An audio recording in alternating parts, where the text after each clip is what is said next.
Hello, bloggers. Today I'm chatting with Brent Jones.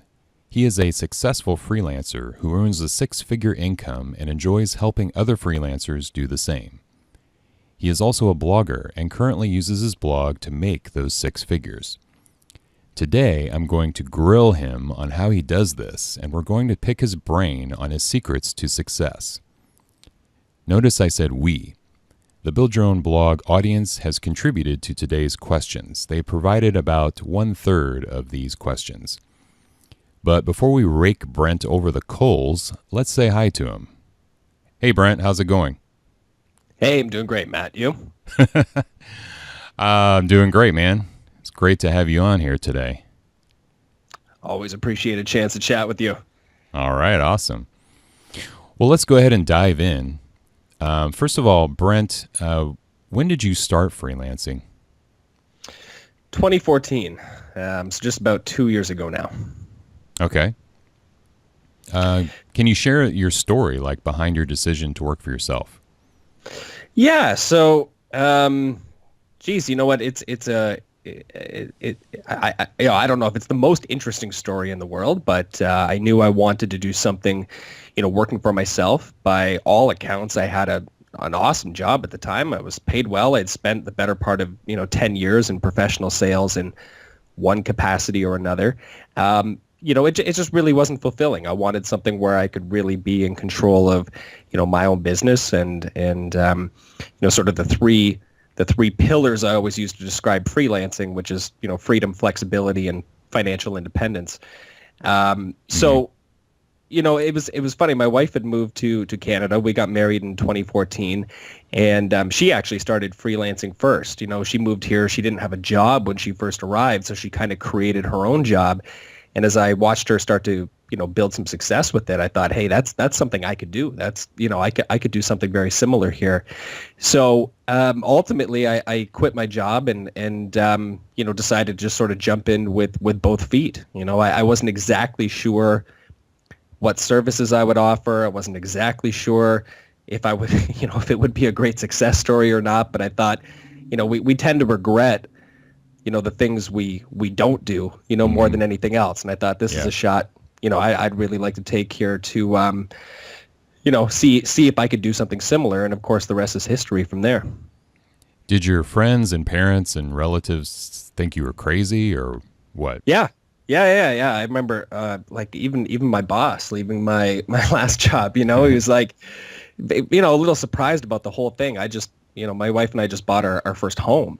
We got the keys in the hand, same day I handed him my notice, like, hey, I'm out. He's like, what are you going to do? And I'm like, I don't know, some sort of online freelancing thing, And so it was like, I was trading in this great business development position for, doing Fiverr gigs. It's like, are you sure you want to do this stuff for $5? I mean, I had friends and family thought I was crazy. Like, you got a new wife, you got a mortgage, you quitting your job.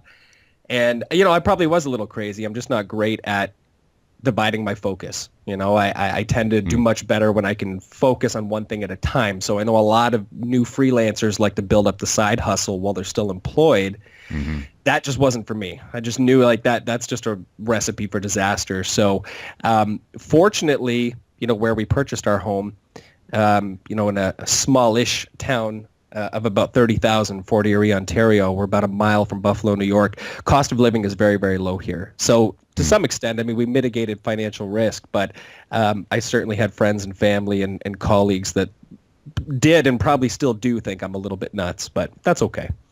Right. When did you start a blog for your freelance business? That was about the same time. So just, going into fall of 2014, it's changed shapes and directions, quite a bit since then. It was kind of funny. I came online and I thought, I should really have a blog or something, I don't know. Like, again, it's one of those things. Some people follow that path where they're already, say they're a journalist, and they go freelance. Like, I'm going to be a freelance journalist. Like, for me, it was like, I'm going to freelance something, but I don't know what. I knew I didn't want to be in sales or business development anymore, at least not directly. Wow. So Yeah, it was kind of like, I don't know, I'll throw up a blog and see what happens. So, I mean, things have changed quite a bit since then, but Yeah. in the early days, it was like any generic topic related to digital marketing I can think of, I'll publish my 2 cents on it. Wow, that's pretty amazing. You didn't even have a niche like defined. No, I had no idea. So today, most of what I focus on is social media management, Right. uh, or sometimes social media, almost copywriting, preparing posts and content like that for clients. And I have help today as well, which is great. It's allowed me to scale my business. But the big draw for that was that social media management type services tend to involve a recurring monthly invoice. One of the big complaints you hear from freelancers when it comes to the financial end of things, especially when they're new, is they struggle with the income inconsistency. One month is great. They get a ton of writing jobs and everything's awesome. And then the next month they're kind of struggling to get by. I was able to create some consistency for myself fairly quickly by focusing on social media services. It wasn't that I had years and years and years of social media marketing experience, not by any means, but there's a lot of free information online. Yeah. And certainly I've raised my prices as my skills have improved. But no, I really did not have an established niche or idea what I was going to be doing when I first came online. So That is amazing. So 2 years in, you're still blogging, right? mhm. You're still using a blog for your freelance business. Why do you blog for your business? Well, you know what? The blog is almost a separate side project for me. Really, if I wanted to be super clever about it, I'd use my blog as more of an inbound marketing tool, right? To speak to my ideal target customer. The very things that I preach to my clients, like let's get a proper inbound marketing strategy set up for you. Let's start producing content that your target customers would be looking for. I almost do the opposite of that. My blog is focused on helping other bloggers, or excuse me, other freelancers, to really get started, to quit their day job, to start their own online service-based business.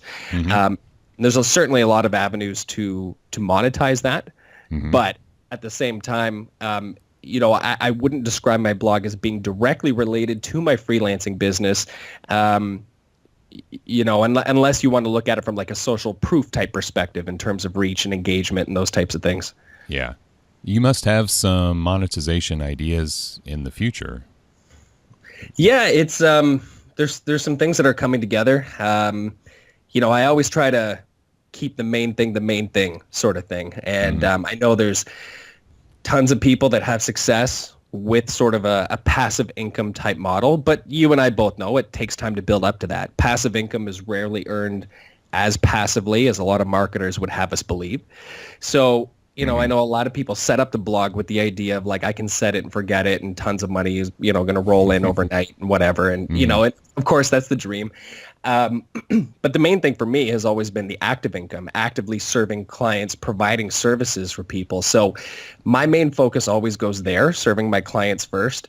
But certainly I do have some monetization strategies built into my blog currently with some affiliate marketing, a product that I'd launched earlier this year on increasing and scaling your prices as your business grows. And chances are you'll see a course in the next couple of months as well, geared towards, helping newer freelancers, sort of get their footing. Yeah. So you have an ebook? Yes. So the product that I launched here a couple of months ago was sort of a content upgrade. I put together an expert roundup post of 70 freelancers discussing where they find their new clients. It's usually a big question for newer freelancers. Where the heck am I going to find business, right? How am I going to find new clients and build this thing out? Right. So I think there was a lot of value delivered in there for free. Now, I asked those 70 participants to answer a second question, which is once you start to establish yourself, how do you increase your prices? How do you grow your revenue? And 62 of those 70 people contributed a second answer that's in an upgrade there for $9, from the roundup post. So it's kind of a neat value add on there to that. Okay. So if you're not using your blog for inbound marketing, what would you say your content marketing strategy is? My content marketing strategy for my freelance business is almost non-existent. I know that probably sounds absurd, but a lot of times it's very different, I'd say, now than 2 years ago when I first started freelancing. I mean, back then I would take any job I could find anywhere, but now that I am a little bit more established, I guess I shouldn't say it's non-existent, but a lot of my business now comes through referrals from other connections that I've made, with other freelancers. I still actively look for work on platforms like Upwork, for example, which I know is, a little bit contested amongst professional freelancers, in terms of, is it a bit, does it take advantage potentially, content mill type of idea. That hasn't been my case because I find I'm able to be selective about the clients I pitch, the people I apply to work with. It's a little different because I'm not aggressively pursuing new business the same way that I was, say 2 years ago. But for me, I've always found, and maybe it's just the sales background in me, that I'd rather proactively go approach and pitch clients I'd like to work with, rather than focus the time and effort on having business come in, and sort of through an inbound marketing channel, if that makes sense. Okay. This next question is from our mutual friend, Dr. Rin. Okay. Can you describe your steps to locating and finding new clients? Yeah. So what I will do every so often, at least once per quarter, and this has been very successful for me, is a lot of the contacts I've made either through blogging last couple of years, through social, through different forums, communities, groups, whatever. I will put together sort of a, I don't want to say like a flyer. It sounds like some junk mail you get that you toss in the garbage. But I certainly will reach out to my network of contacts and incentivize them to refer clients to me. I like to pay out finder's fees, and that has been excellent. When I am aggressively sourcing new clients. And then, as I touched on before, I still stay active on some of these sites like People Per Hour, Upwork, where in my mind, I mean, you've got businesses, solopreneurs, you've got people proactively looking to hire a freelancer. So I think it's just absurd not to be on one of those platforms. But those are the two main channels. It's my warm network of contacts that I'm continuing to build, and then getting on some of these platforms. To see what sort of new postings are available at least a couple times per week. Yeah. So what is your advice for finding, quality clients like on People Per Hour or Fiverr versus finding, people that you don't want to work with? Well, some of it is trial and error, my friend. It depends a lot on, I guess, the work that you want to do. But I'll start with Fiverr because it's a bit of a funny story. Fiverr is like the fastest, easiest way, I think, for a new freelancer to make cash. And I interviewed Jamie Buckley on my show, Better Freelance. I guess that was just a month or two ago, and like his average gig size now is over $1,000. Wow. Like he finds some awesome clients on there. Just so he's got great ratings, 5-star reviews. But it starts small, and sometimes people are fixated on that services starting at $5. Well, just because it starts at $5 doesn't mean that the only thing you should offer is $5 services, right? Yeah. But I have a post that I plan on publishing in my own blog in the near future. I was looking back through some of the clients I've worked with now for a year plus, and a number of my best clients today are people that I first found on Fiverr. I used to offer a gig when I was new. It was like, I'll write 5 tweets for you for $5. And it was such a great segue to deliver that work and mention like, oh, hey, by the way, I offer complete management solutions, and it evolved into something from there. And I was looking at like 3 of my clients, if I added them up, were worth like $34,000 in revenue this past year. They started with a $5 gig on Fiverr. So I think there's too many people that are quick to dismiss that platform. If you structure your gigs properly, you can get the right clients to buy from you, and it can lead to follow-up business. But even if you made nothing on that platform at all, you made $0 per gig, the way I always looked at it when I was brand new is I'm trading my time for leads, right? I'm getting to connect with people who are actively looking to hire social media help. Like, I can't think of a better use of my time. So, that's my thought on Fiverr, where you're actually posting, gigs that people can buy. When you're on platforms like Upwork, People Per Hour, where people are actually posting jobs that they want to apply to, there's a lot of red flags you can look at in the description of the job. Sometimes the client has no history on that platform, and that's fine. But sometimes, you see their total budget is $50, and they want you to manage their Facebook, Pinterest, Twitter, LinkedIn, Tumblr. Like, you kind of get a sense of what client you're going to be working with here. If you're brand new, might be worth the experience, might be worth taking it. But if you're a little more established, you got to read between the lines a little bit. That being said, I will offer, a bit of a caveat on that I'm always willing to have a conversation with somebody. The worst thing we'll do is decide at the end it's not going to work. Mm-hmm. And I take that approach with every prospective client that, hey, maybe we'll chat. And as much as you're interviewing me and my skill sets, I'm interviewing you. If you're somebody I want to work with, right? So I would always be willing to at least have a conversation with somebody and let's find out if there's potential here to work together. And sometimes you end up talking to somebody where you find out there's needs that they didn't even know that they had. Maybe there's a service you can offer that particular client that they never posted. They just never knew. So I'm just willing to have conversations with people and see where it goes. Okay, so how much time would you say you spend on these conversations and working and dealing with the clients versus actually doing the work? Well, a lot of the day-to-day tasks now I don't do myself with a lot of the social media work. I've been able to hire help as my business has grown. So it's not to say that I'm completely hands-off. I never look at it. But now it's almost more of a review process than actually diving in to do some of the day-to-day tasks. And that's been immensely helpful for having some of the bigger picture conversations with people. Now, a conversation, if we get to the point where it's a face-to-face, a Skype conversation where I want to learn more about your business, I want to learn more about your objectives, that may be a longer, more detailed conversation. But sometimes it starts with an email or something as simple as that, right? Kind of some pre-qualifying questions. What are you looking for? What are your expectations? That may qualify or disqualify somebody. But if I were to look at the amount of time I spend, say, in a week on new business development in general, at this point, a couple years in, I'd say 3 to 4 hours of follow-up calls, conversations, applying, or pitching to jobs potentially online. That's probably a pretty fair pretty fair assessment. Mm-hmm. Yeah, that's interesting.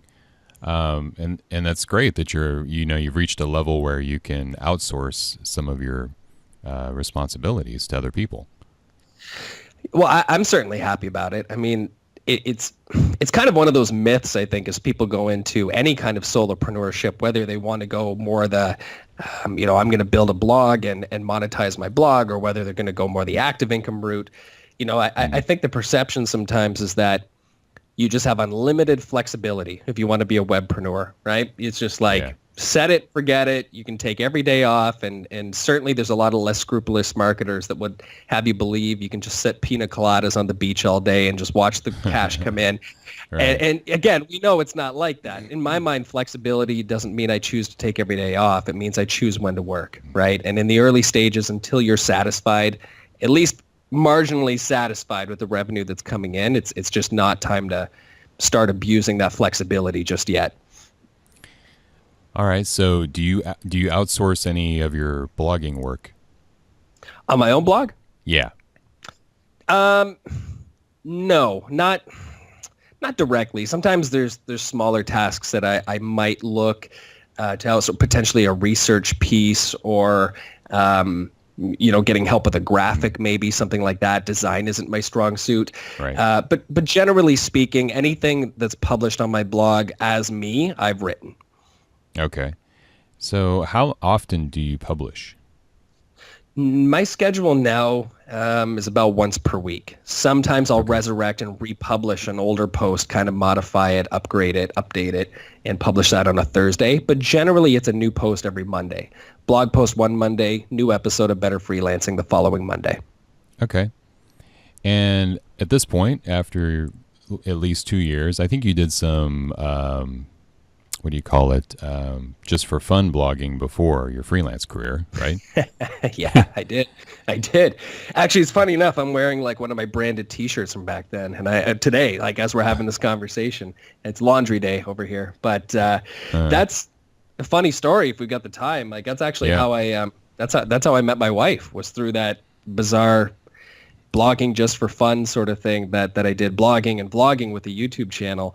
It was just like rants and outrageous jokes and all kinds of offensive things that I would never repeat today. But it was a lot of fun, and as I was looking to collaborate with other YouTube video creators to do, fun videos or whatever it was, I ended up meeting this content creator from Atlanta, who also blogged and vlogged for fun. And so 1,000 miles away, I was in Toronto at the time, and lo and behold, kept in contact with this video content creator afterwards, and we ended up getting married. So it's really Wow. strange. Yeah. I don't know if you knew that story. That's how I met Andrea. We were both YouTube content creators back in the day, just for fun. Going to like YouTube conventions like VidCon and stuff like that. And we just happened to meet up working on a video remotely. And so I met my wife online, but not in like the plenty of fish kind of way, All right. Wow. Yeah. I've got another question for you about that coming up here in a little bit. Okay. So at this point, what would you say is your favorite form of content that you enjoy creating? My video interviews, I think, are the most fun, the most engaging. I like writing blog content. Don't get me wrong. I think, to still be doing it 2 years later, you have to have some fun with creating content, right? But I do like getting to, chat with people that have common interests, that are similar experiences, but always have a different take on it. I just published an interview with Gina Horkey this week on Monday. I the whole theme of our interview was about quitting your day job to start freelancing. And as I mentioned earlier, like I just took the approach, like I'm going to jump in with both feet. I asked her a bit about that. What would you say to the people that are nervous to quit their job and start freelancing? And she's like, something to the effect of like, I'd tell them they're an idiot. Like, that's just not a very smart thing to do. Build it up on the side. So it's fun sometimes to get that challenge of speaking with other people who just have a different perspective on the same things. And, as I've said before, like video interviews in general, even like we're doing, are just such a great way to get in front of other people's audiences as well, Yeah, absolutely. So do you recommend making the blog your website, or do you recommend having a blog separate from a website? Do you know what I mean? You're talking about having a blog and then having a different separate like freelancer type website? Is that what you mean? Well, some people like their homepage is the blog, and then basically their site, and then other people have a blog attached to the website, but it's not their homepage. I was just curious. What do you think about that? I think it depends on your objective. If the main thing is the blog, then absolutely make it the homepage. For particularly for like the passive revenue streams, aggressively publishing new content, blah, blah, blah. Keep that the homepage then.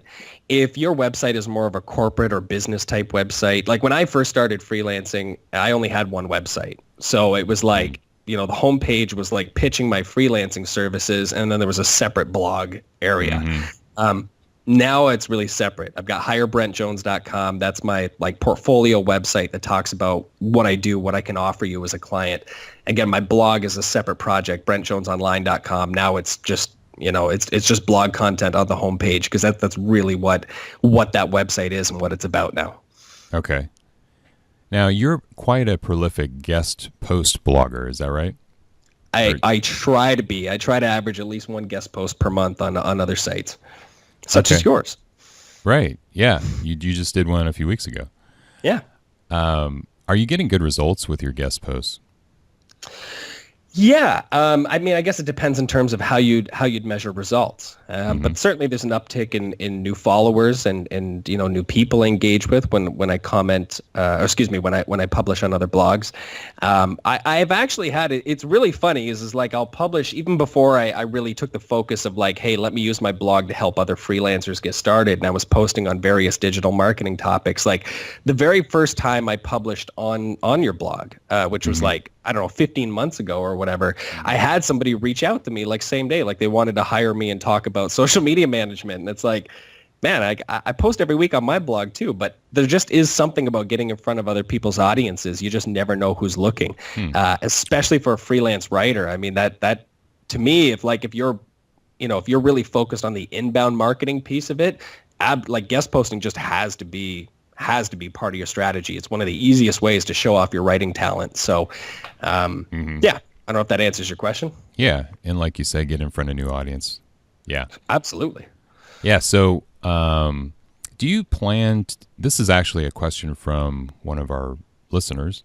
Do Sure. you plan to scale your business so it will run mostly without your constant attention, or or why not? They want to know, and I know you just touched on this earlier. Sure. It's kind of a myth, but I mean, but there is some truth to it to some extent as well. So It's not a myth when you work for it, right? Yeah, I think the myth is all the like, hey, sign up for my course, sign up for my membership site. I'm going to teach you how to be a multi-bajillionaire, by tomorrow. Right. That's the myth. That's the hypey stuff. That and even if you want to build a completely passive business, that brings in and a lot of people do it successfully. Yeah. But it takes time. It's like the thing, if you're going to quit your job and you got a mortgage to pay and kids to feed, I don't know if building up the passive affiliate marketing blog is like your best strategy, the next day. Like I might look at some of the active income to keep that going. But for me, absolutely. I mean, the goal is the more hands-off I can be on the business, the better. I recognize that I'm not running an agency, so it is still always going to be my name and my face that's attached to the results. So I have to deliver to my clients. I have no choice, right? Like I got to make sure that everything is done correctly. But that doesn't mean that I have to do everything myself all the time. And there's a big difference there. So, I mean, I've taken some pretty big steps in the last little bit to be a little bit more hands-off, and have the help in place to get things done. And I'd like to keep moving in that direction. But it takes time like everything else. And by the way, if I can add this in, I think, this is another point. When do you hire help? And I wrote a guest post on Blogging Wizard about this not too long back, like outsourcing to freelancers without getting burned. Like whatever your online business is, you want to outsource at some point. But I think too many people want to outsource too quickly. They want to act like they're a high roller because they've been online for 2 weeks, right? And it's like, I'm going to start outsourcing all my stuff. Well, you don't want to erode your profit too quickly, because it gets to a point where if you're outsourcing everything and you don't have a solid profit coming in, you're gonna give up or get sick of it, or at some point you got to eat, right? So I definitely want to continue to scale it, but there's a smart way of doing it, little bits at a time, and not just hiring on a new person like a VA and handing over your entire business to them week one. It's just a rest. You're setting them up for failure, and you're setting yourself up for failure at the same time. Mm-hmm. So it sounds like you're really enjoying the whole freelance solopreneur gig, right? Go ahead. I'm sorry. No, I was going to agree with you. Absolutely. Yeah. So do you have any thoughts of, one day, creating an agency, maybe you and your wife together or something like that? It's funny, yeah, because I mean, we've talked about it a bunch of times. It's the possibility of doing that. See, the thing I love about freelancing, about the online marketing piece, is like if you go back decades, like I'm a millennial, right? Like I've never known life without a computer. I'm 31 years old now, so. Like I've never known life without technology. But if you think back to like, okay, if it was like 1980 and I wanted to start a business of my own, I pretty much, I was going to have like a brick and mortar business. I was going to invest upfront capital. I needed staff. I needed supplies. I needed insurance, all kinds of stuff. But the barriers to entry to get online are so low. And I keep always coming back to that point, like, okay, I was able to get online for like I bought a domain, I bought some hosting, I bought a few like credits or connects or whatever on Upwork, Elance at the time. Like for dollars, I got online and got my business started. And so I always wonder, like as one of my core values of wanting to stay true to like the freedom and the flexibility piece, like I'm in control of my own business. Do I want to have the responsibility of, having office space and paid employees and having those fixed expenses every month? I'm torn on it. My wife is too. We talk about it and say like, yeah, that could be a great way to really scale up our business and add a little more professional credibility to what we do.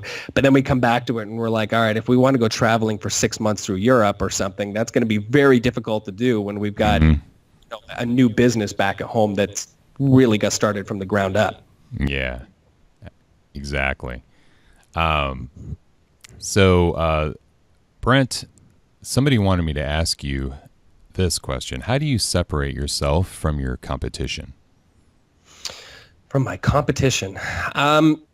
I think my competition breaks down, like I'm going to strictly answer this question from the perspective of social media management. Because I mean, there's a lot of different types of competition for different things we do, but that's my main service. It's my primary source of revenue. So let's address that one. Mm-hmm. I think my competition really breaks down in two categories. There's other freelancers that offer social media services to small businesses or solopreneurs. Mm-hmm. And then there's agencies. And I don't find that there is a lot of great competition from other freelance social media managers. Don't get me wrong, there's plenty of them out there and they exist, but the good ones are already, are already busy. I think the way I separate myself from a lot of those guys is I've been very clear in terms of who I serve. And by and large, my ideal client is they don't have to be a solopreneur in the online sense, but a lot of times solo professionals, so accountants, real estate agents, mortgage brokers, a lot of those professionals where they are a one person or sometimes a two person show, they don't have the time to aggressively, market themselves online. They need to focus on doing what they're great at. And that's where I'm able to jump in and help. So how does that stack up against other freelance social media managers, community managers? I'm not entirely sure, to be honest, because more often than not, the questions I get are related to agencies. So what's the difference? Like, I can hire you for a few $100s a month. I can hire an agency to manage my Facebook page for like $2,000 a month. Like, what's the difference? Mm-hmm. And a lot of times the difference isn't that pronounced. I've spent a fair bit of time mystery shopping agencies, firms, find out what are they doing, what are they offering. And as it turns out, really what I'm offering is very similar to an agency, but at a fraction of the price. Now, I'm not in a position to represent Starbucks, McDonald's, Walmart. I actually joke about that right on my portfolio website. Like, that's those businesses need an agency that can work on their stuff 24 hours a day and stay on top of it. For most small businesses or individual professionals, they don't need that. So for a fraction of the price, it's like, hey, I can offer you a daily posting strategy. I can moderate comments. I include some weekly outreach as well to continue to grow your presence. So those are things that I'm able to do with a daily focus to it without having to have the hefty price tag attached of an agency. So I don't know if that directly answers the question or not. What do you think? Yeah, I think it does. Yeah, that's good stuff. I mean, you're right. You need an agency for a big brand like that. I mean, it takes more than one person or even two people. It takes a team of people, right? It does. It does. I mean, there's a lot of listening and trending, like capitalizing on trends that are happening right then and there. Like if you're a mom and pop shop, like a diner in the small town that I live in, like you don't need somebody paying attention to what's trending on Twitter right now. And I know there's probably people that would listen to this and say like, Jones, you're an idiot. Like, what are you talking? Of course, we should always, okay, maybe at a business at a certain scale, but it's also a question of what you can afford, right? So I've never, I've never positioned myself as like, I'm going to get you VaynerMedia level results. Like, it's just not going to happen. That's not what I do. But I focus on the small businesses that want to organically build a local, engaged, loyal following. So that's really where I focus in. And sometimes I mentioned earlier when I have conversations with prospective clients, as I said, I'm interviewing them as much as they're interviewing me. And sometimes they start dropping the little hints of things like, I want to take this concept and make it go viral, or I want this hashtag to get used 7 million times by next week. And it's like, well, I'm not the person to help you then. Like that is not what I do. So I guess the short answer to the original question is if you want to differentiate yourself from competitors, it's not all about sometimes saying what makes you better. Sometimes it's just being honest about these are my limitations and this is why I'm the right fit for you. Like this is what I do to help your business. So I don't know. Go ahead. Well, that segues really well into my next question, which is, what do you do differently than as a freelancer that most others don't do? What do I do to differentiate yourself from freelancers or from agencies? Well, the question is, and this was actually a reader's question, what do you do differently as a freelancer that most others don't do? maybe they're talking a little more behind the scenes, actually. Yeah. One thing that I do, and I don't know if, I haven't spent a lot of time focusing on what other freelancers are doing, because I think, and you know where I think this question stems from is I think a lot of people that are thinking about building an online service-based business are afraid of competition. They're afraid, like they probably think I'm nuts because I offer tips to freelancers on my blog. It's like, why would you help your competitors? The honest to God truth is that that's the way the market's going, and studies repeatedly show that. I think it's something like 50% of the American workforce are supposed to be freelancing by the year 2020, and freelancing or contracting in some capacity. It's insane. I really don't consider other freelancers competition, because there's just so much business out there for all of us. Every day there's a million new startups that are launched. There's people who need services.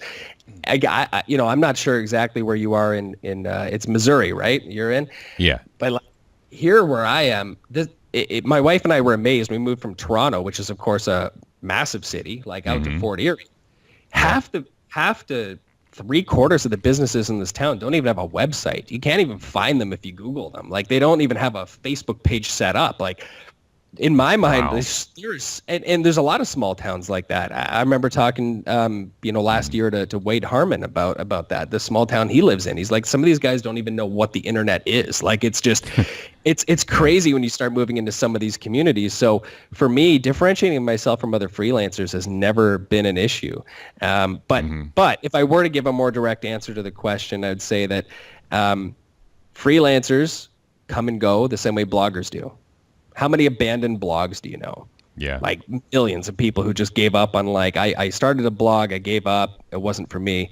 Freelancers work the same way. My competitive advantage is this is not a hobby or a game or something I do on the side. This is my full-time business, and this is what I do. This is why I provide weekly reports to my clients about growth, so they have something accurate to measure week over week and realize that, hey, we are generating results here. You are getting something in exchange for what you're investing. So, and that's why a lot of my clients I've worked with now for well over a year, I don't generally, unless a client goes out of business, I don't lose them.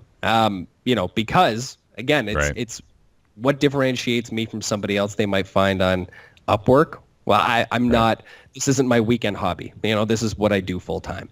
So now, when you talk to a client for the first time, do you say I'm a freelancer? Do you use that term? I do. Yeah. Okay. The reason why I'm asking is, I noticed on your About page, you were talking about how many people think, quote unquote, freelancer means one step above broke. Yeah. And Brent, I'm trying to understand how anyone could still think that way in 2016. You'd be amazed. I mean, what you were just talking about as far as the way the trends are going in the economy, and the U.S. has like 190 million Americans that are out of the labor force right now. Yeah. I don't know how many millions of freelancers are in the U.S. I know that they don't get counted in those labor statistics, but I know that's like millions upon millions, and probably there's a large amount in Canada as well. So, yep. What I'm getting at here is, why is there still a stigma about the term freelancer today? Freelancer, I think, is one of those terms like entrepreneur. Entrepreneur, like, it depends. There's two very different ways of looking at it. When you hear entrepreneur, you think either this person is like a successful serial business owner, or you look at it and go, well, okay, you're an entrepreneur. What have you done lately, right? Because there's a lot of entrepreneurs, of course, that aren't successful. A lot of businesses don't make it. And I think freelancing is one of those things that people hear freelancer and they go, okay, so basically what you're saying is you don't have a job, right? It's kind of like you apply for a loan at the bank and you write down your job, like you're a surgeon, or you write down, you're a freelancer. It's like, well, you're a freelance what exactly? So freelancing means a lot of different things to different people. And one of the big segments of people I see that are in the freelancing space are stay-at-home moms. That they have kids, they don't want to go back to their corporate job, or they want something with a little bit more flexibility.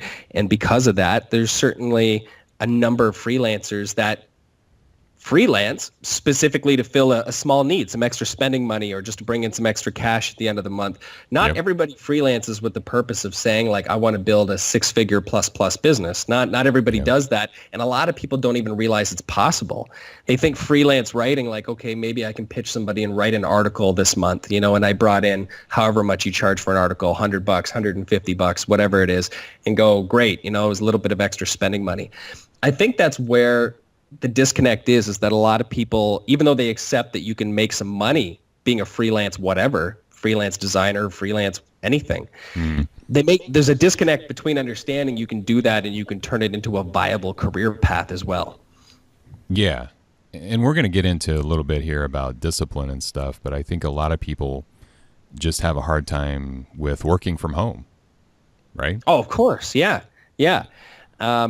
It's tough. Different people react to it different ways. And I was chatting with one of my clients this morning. I mentioned to her, like, I'm an introvert. I'm a huge introvert. I don't want to say I dislike people because that's not fair. But if it were my choice on like how to spend a Friday night, it would be like stay in and watch Netflix. Like that's my ideal Friday night, right? Are you saying you are? I am. I am a complete introvert. Now, okay, I didn't realize you were a complete introvert. Nobody ever does. So my client said this morning too, like, I can't believe it. Like, we talk all the time and you seem so personable. And I'm like, being an introvert doesn't mean that I don't like people or that I can't be personable. It's just that I recharge my batteries by getting some alone time. That's how I do it. Me Other too. people work. Yeah. So you get it, right? Yeah. So sometimes people go stir crazy. They work at home and like they don't go anywhere. It's like, it's tough enough to stay disciplined when you got your fridge and your TV like 10 feet away. Yeah. But on top of that, you talk to almost no one all day. And if you do, it's like responding to a tweet. So I think it takes a certain type of person to be able to freelance successfully. But on the other side of the coin, I know there's a lot of freelancers, and I don't do this. I focus on sourcing my business from anywhere. I've got clients all over the world, but a lot of freelancers choose to focus in their local communities. They want to go out and have the client meetings, or they want to go to local networking events. It's a great happy medium. You work from home or you work from a co-working space. That's also another option too, to get around some other people.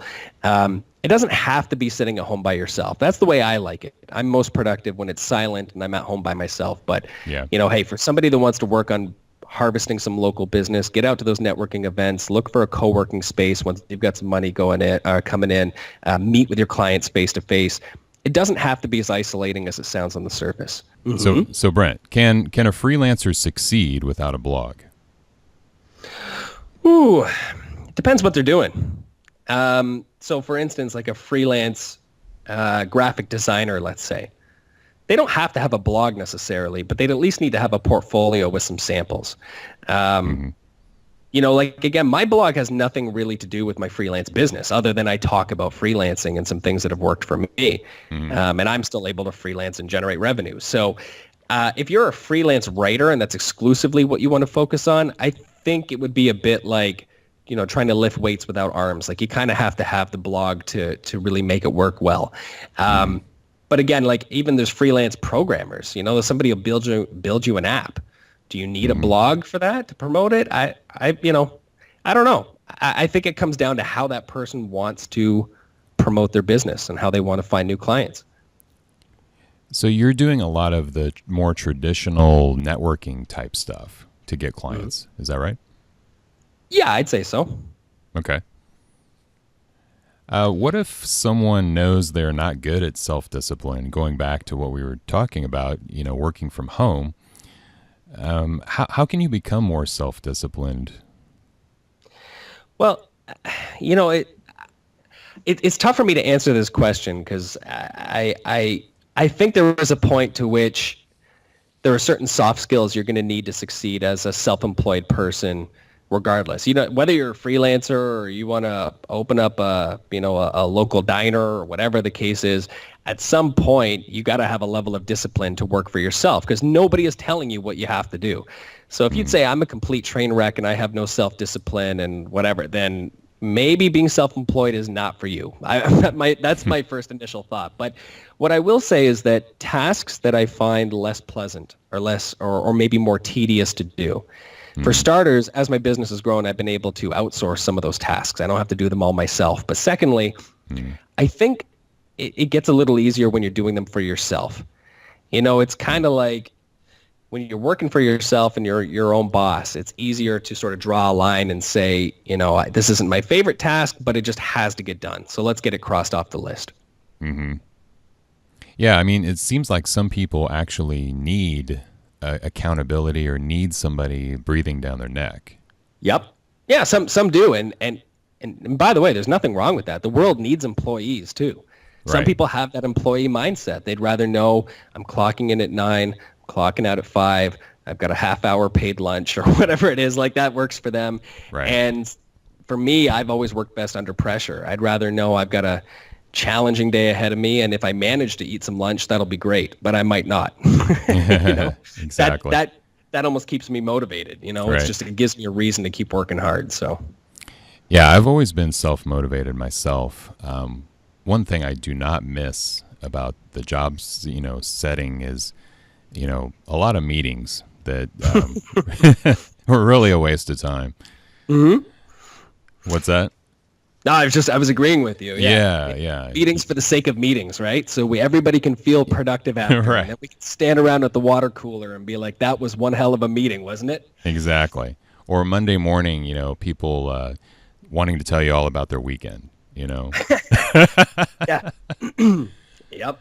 I mean, some people really have trouble with that. My wife talks about that sometimes. I guess I'm putting words in her mouth right now, speaking on her behalf, but she misses that sometimes, that the social aspect of working. But, I don't know if you've ever spoke directly with Andrea, but she loves people. She loves being around people. She loves to talk. It's like, it's funny. We're kind of stereotypical that way in our marriage, in the sense that like she, always has lots to talk about and loves conversation and stuff. And I'm like, I just don't want to talk. Like I'm done, I'm tapping out.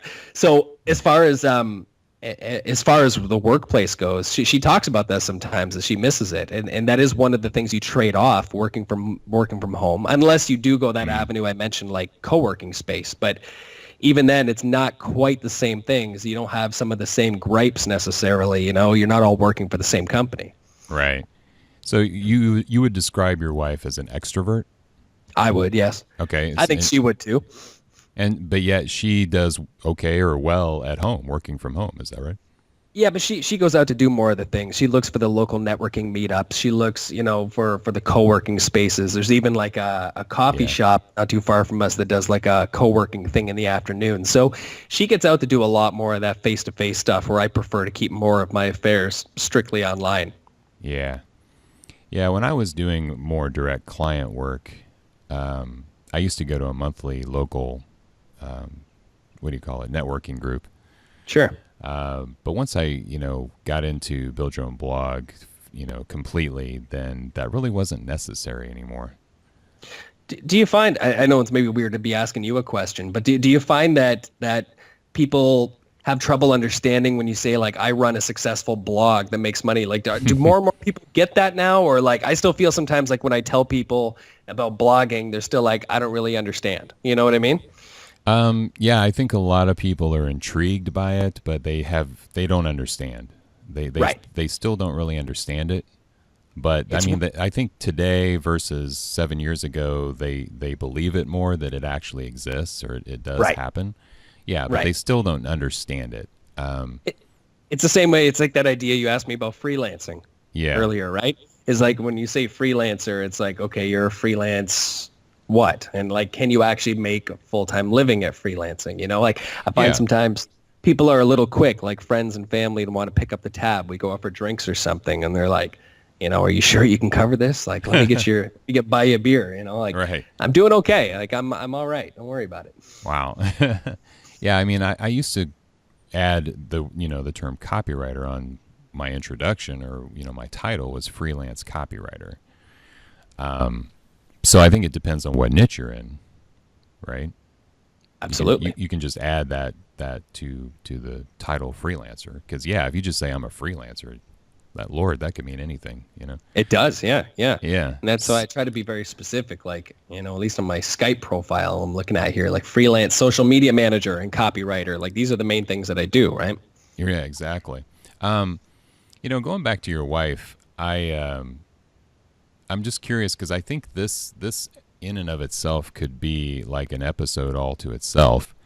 Hmm. I'm just curious. You're both working from home, and how do you guys make this work? Is this like a marriage advice question or a business Well, question? well, both. Maybe somebody listening out there, maybe it's a couple that's considering working from home together. Sure, sure. My wife was my biggest support system when I started. I mean, like I said, she quit her job, moved to Canada, didn't, like showed up and just wasn't sure what the next steps were. So she, thankfully I was working in a position at the time that more than provided for both of us. But she really took a shot at this. I kind of pitched her the idea one day. I was like, hey, I've seen some people make some money with some Fiverr gigs. Like, do you, maybe you want to give that a try? We still had some paperwork and things to sort out before she could apply for a traditional job after arriving. So I was like, hey, maybe you could try something in that online space. And that's where it all started, right? Like it was because of that just stupid idea. I remember like just over lunch one day, I was like, why don't you give that a try? She did it. And, actually started to make some pretty decent money coming in. She branched out from Fiverr, like is the way we all do eventually. And so when I started going down that path, she was a huge help to me. She was able to show me the ropes and help me, get up to speed quicker than I would have been able to do it on my own. So I never take that lightly. Yeah. We have very different styles of working. We have very different approaches to working with clients. We have very different strengths. So it's not uncommon during the day to play off each other's strengths, sometimes invite each other into a client call. It's just, hey, for instance, you and I were talking about this the other day. Pinterest is like, I mean, it's okay. I'm on Pinterest. Again, I see it's, yeah, I could be a traffic generator. I get it, but it's like not my favorite platform. You know what I mean? So for her, sometimes she loves Pinterest. She's on the other end of the spectrum. So sometimes we end up even trading off clients where we have a conversation with a client, just, hey, you know what? I'm not the right fit for your project, but I know who is. So we try to really respect each other's strengths in that category. I mean, as far as relationship stuff, I think you need to openly communicate that, it's like sometimes we need to vent, but that there needs to be times and places. At the end of the day, we both have separate spaces in the house. We don't work in the same room. Like I've got an office set up on the main floor. She's got an office set up upstairs. And it's like when we leave our offices, whatever point in the day it is, we call it a day. It's like the work's got to stay in the office. Because if we sit here talking about this, we're going to talk all night, and it's like, it's not healthy to eat, sleep, and breathe it 24/7. Maybe at first, but at some point you need a break from that. But if anything, I was going to ask you, how do you guys separate the two? More than anything, it's just an understanding. Sometimes it's, it's just end of the day, like, hey, I don't know if you ever heard the 5-minute rule, but people use this. I think busy married couples do this anyway. It's like they get home at the end of the day and they're like, hey, you get 5 minutes to talk about your day and then like, let's move on and pick something else. But it actually, I think, works out to our benefit. That we're both freelancers. As you mentioned, being on my About page, I listed some of the travel and things we did last year in 2015, and there's more stuff coming up this year. We can plan to do that, take trips together and do some traveling and take our dogs on a road trip, for example, like we did last fall. We did sort of a coast-to-coast trip. If one of us were in a more traditional, demanding corporate type job and the other one were a freelancer, it would make things awfully complicated. So. Right. If anything, it's actually a huge perk that we both do similar styles of work. We just have to draw lines sometimes at like, okay, when we're watching X-Files, we don't talk about what happened with our clients today. You know what I mean? Right. Yeah, that's a good point. You brought up about a corporate job. People wonder how you guys do what you do, but if one of the spouses or both of them have a high stress corporate job, I mean that can put even more strain on your marriage. Of course it can. Yeah, it's because you both have so many stresses, and sometimes the other person can't relate. You get is like if I'm a lawyer, I'm just gonna pick like awesome jobs, I guess, or awesome based on what TV shows me. But like I'm a lawyer, and I don't know, my wife's a doctor. Like we have very different challenges during the day, and it makes it tougher to relate. Sometimes it's kind of neat because we can have a challenge and it's like we don't even really need to explain it. It's like, I get it. I know what's going on. I've run into the exact same issue before too. Yeah. This is good stuff. I really appreciate you talking with us here. I've got a few more questions for you. Sure. So what does a typical day look like for you?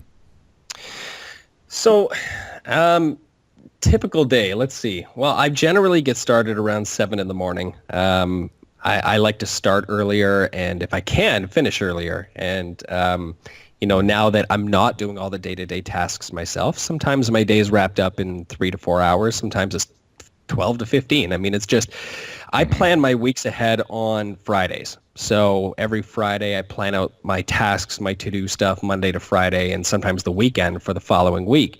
Hmm. And I very rarely deviate from that schedule when the week gets started.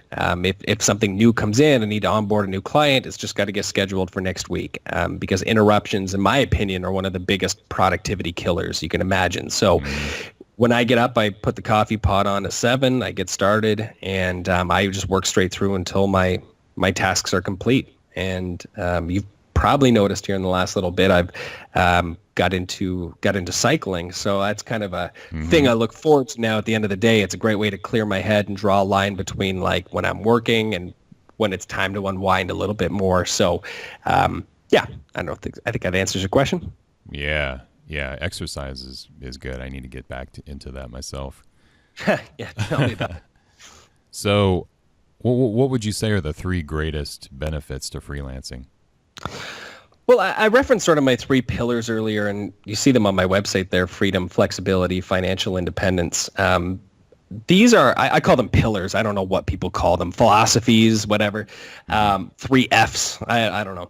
But for me, every business decision I've made regarding my online business has always had to pass those three sort of tests, right? So do I have, if I make this decision, do I have the flexibility to work where and when I choose? If the Hmm. answer is no, then the answer to the bigger question is no. If it's, freedom, like do am I still able to have complete freedom over my business, complete control over my own affairs? And what I mean by that, and I think this is important, is that a lot of times people ask, why do you focus on some of these really smaller businesses or an individual professional? Why don't you work with some of the bigger companies where you could charge them a lot more? And the answer is because it's a lot more work. In a sense, I've created job security for myself because by having a larger number of we'll say, lower paying clients in the grand scheme of things, I'm not at particular risk if I lose a client. I almost feel like if you're at a point where you're working with one or two big clients, you might as well go get a day job again, right? Hmm. You're depending on one person to write your paycheck, right? So Hmm. for me, it's always been the smarter strategy to say, I want to set up my business so I still have complete freedom to move as I want. And I've had to do this before where I have to let go of a client where I'm just like, hey, our interests are not lining up anymore. Like, thanks so much. I've appreciated serving you, but this is just isn't going to work going forward. Don't Hmm. like to do it, but it's happened. So freedom, flexibility, and the last one, financial independence. That's the third big thing to me about freelancing is like I've got friends in corporate jobs that are hoping to get like a cost of living increase this year or like a 2% bonus or whatever it is. Like I can take my income from 60,000 in one year, for instance, to 200,000 the next year if I want to work for it. There's no limitations to my earnings. So those are the three main draws for me about why this business model made sense. Hmm. So, as a Canadian, you guys don't need to really consider healthcare costs. Is that right? The truth is somewhere in the middle. So, like certainly we have the universal health care here, which will cover doctor's visits. If I need surgery, of course, that's covered. But if I need a prescription medication, that's not Hmm. covered. If I have a hospital stay and I don't have health benefits through work, it's probably going to be quad occupancy in the room. Eye care, dental care, those things are not covered, right? So in Okay. a more traditional corporate job, I might have health benefits that would cover some of those things, or even something like life insurance, for instance. Hmm. So I don't have those. So knock on wood, like, I mean, if I ever get hit by a bus or something, yeah, my direct medical bills will be covered. But, when it comes time to check out and I need like a wheelchair or crutches, that's not covered. Hmm. So that's just one of those considerations you have to make in that little financial independence category, right? Is to be smart and save some money too for you, because you just never know what could happen. Absolutely. That could be a topic in and of itself. Absolutely. And let's hope you never do get hit by a bus. I hope not. I hope not. Hey, somebody wanted me to ask you, do you know statistically what are the top 3 niches or categories in freelancing? We talk about, so for like different types of services, I guess, that a freelancer could offer. Is that the idea? Yeah, I think so. I think that's what they meant. Yeah, I don't know statistically or the breakdown. I mean, based on observation, I'd say the freelance writing is the one that seems to capture the biggest audience, Right. because it's one that almost everyone can do. And the amazing thing about the internet is Wait. I should say think they can do, right? What do you mean? Oh, think they can do. Yes. Yeah. I mean, we've all been writing for a long time. Right. Whether how well we write is another story. What kind of writing we're doing. So one of the great things about freelance writing is that you're not generally writing, university level papers here, professional documents. A lot of times you're doing freelance blog writing, and blog writing many times does not follow traditional grammar rules. You can have like a 3-word paragraph, for instance. You can use bullet lists. You can use subheadings. So it's a little bit easier to break into without a lot of technical skill. I don't know what the other top 2 would be, but certainly I see a lot of freelancers excel in graphic design and illustration, web design, SEO is a big one. If you've got some talent in one of those categories, that's probably where I'd focus. I did, however, there is a post on my blog about, and there's a free download from my downloads page, 107 different freelance services you can offer. So, yeah, I was going to ask you, what are like a few real fringe niche ones? Let's see. Well, I think I don't want to say that it's fringe, but I mean, development is not something everybody can do. So if you're talking about like app development, that sort of thing, like that's a skill set where you can charge a whole lot of money because not everybody can do that. So that would be a big one. But freelance.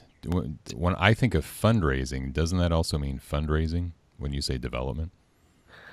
When I think of development, I'm thinking coding, that type of idea, like app development. Web development or app development. Right. Okay. Exactly. Yeah, that's what I meant. But what's interesting, you mentioned like fundraising, like crowdsourcing or crowdfunding, sorry, is that's a whole separate category of businesses I've seen. Like, hey, we need to set up a GoFundMe page. We need to hire a freelancer to set this up and do it right for us. I mean, I think at the end of the day, freelancing comes down to you're exchanging a service for money. It's really as simple as that. Like, hey, maybe you bake great cupcakes and you decide that rather than open up your own business or sell through a bakery, you're going to be like a freelance baker. Like you could really freelance doing anything at the end of the day. It just means, in my mind, you're not working for any bigger company. You're working for yourself. You're really a contractor. Yeah, right.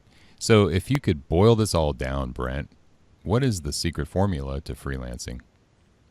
Secret formula to freelancing. Yeah. I almost think it's an oxymoron. Like, I don't think that there's a secret to it. I think maybe that is the secret, that like, hey, all the tools you need to do this are available, not just through my blog. There's lots of blogs you can find them. There's lots of stuff you can figure out as you go.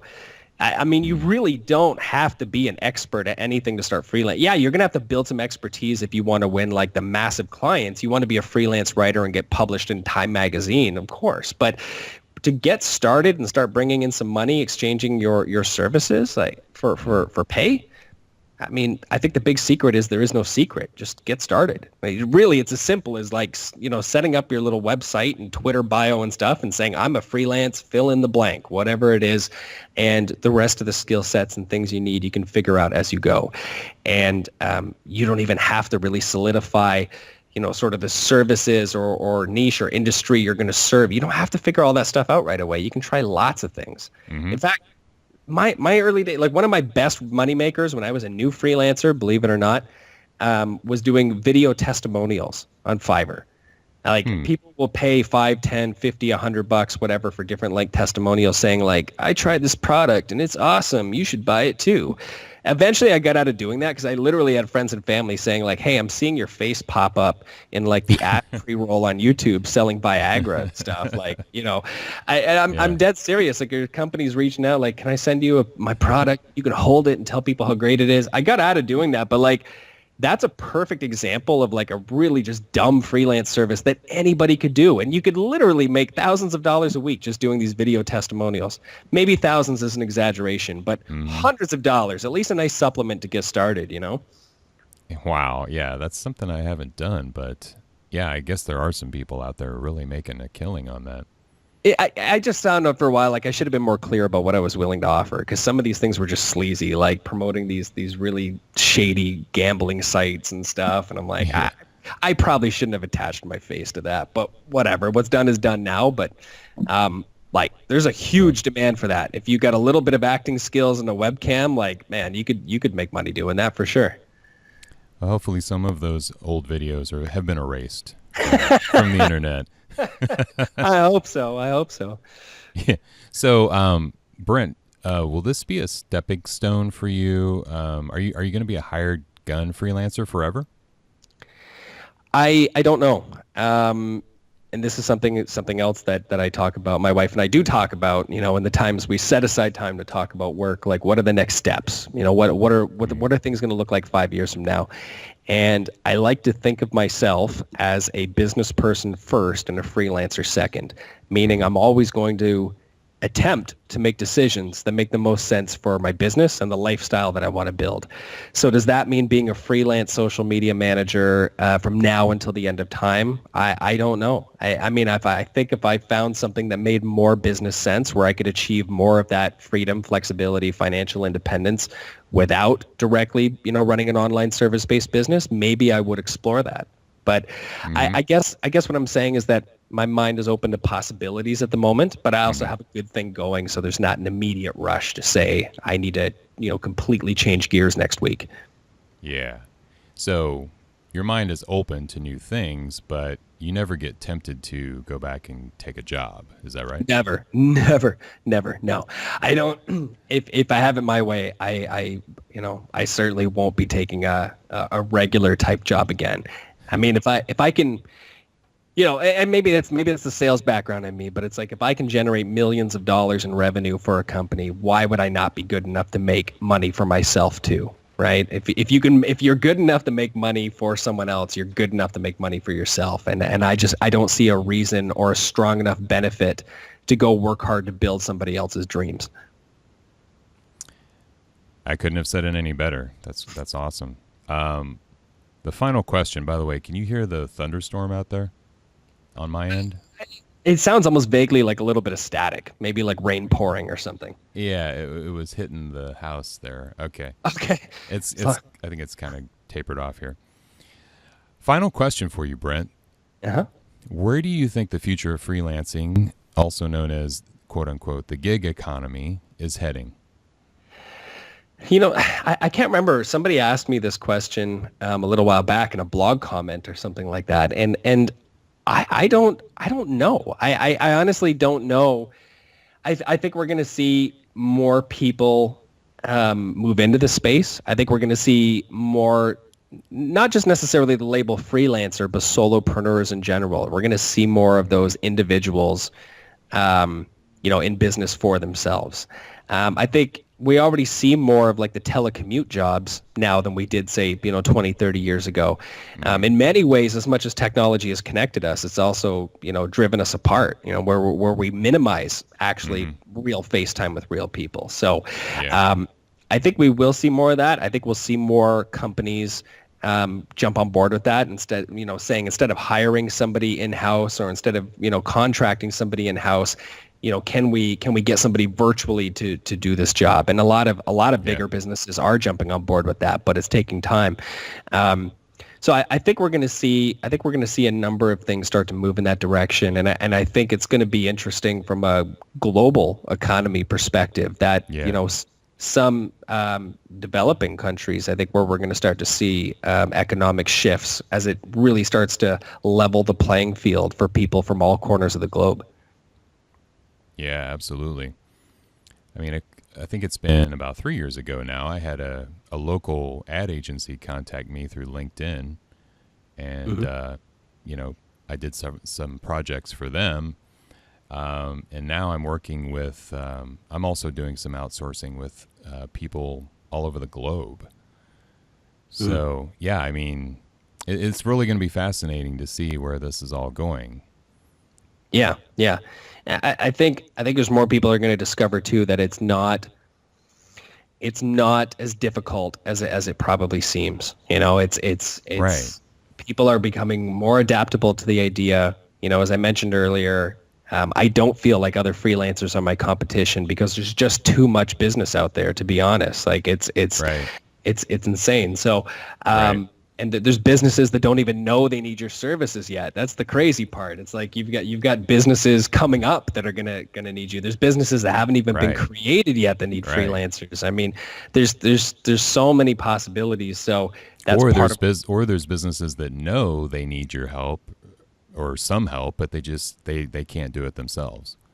that's Eh, that's a huge thing, especially in the niche that I serve, with working with a Yeah. lot of those solo professionals and that kind of thing. It's not that they don't know how to run a Twitter account. Like it doesn't take a Right. rocket scientist, but they just don't have time. Right. And I understand, like Or if you're, post a blog. yeah, it's not rocket science. I mean, I understand it's a skill not everybody knows or has, but it's Hmm. not that it can't be learned. And, a lot of times some of those services we're offering online are not about I'm the world's greatest expert at it. It's strictly that I have the time to do it because you're paying me to make time to do it, right? Yeah. Yeah. Brent Jones, freelancer extraordinaire. Where can people contact you or get more information from you? Brent Jones online would be, I think, probably the safest bet. All my social links are there, contact details, a link to my Hire Me website. So everything there should be brentjonesonline.com. You heard it, folks. Go to brentjonesonline.com for lots more information about how to become a successful freelancer. Brent, it's been a pleasure talking with you. Hey, thanks, man. I'm always happy to chat with you. Yeah, me too. I'm happy to get you on here. I appreciate the opportunity. Definitely, sir. Well, see you around. See ya.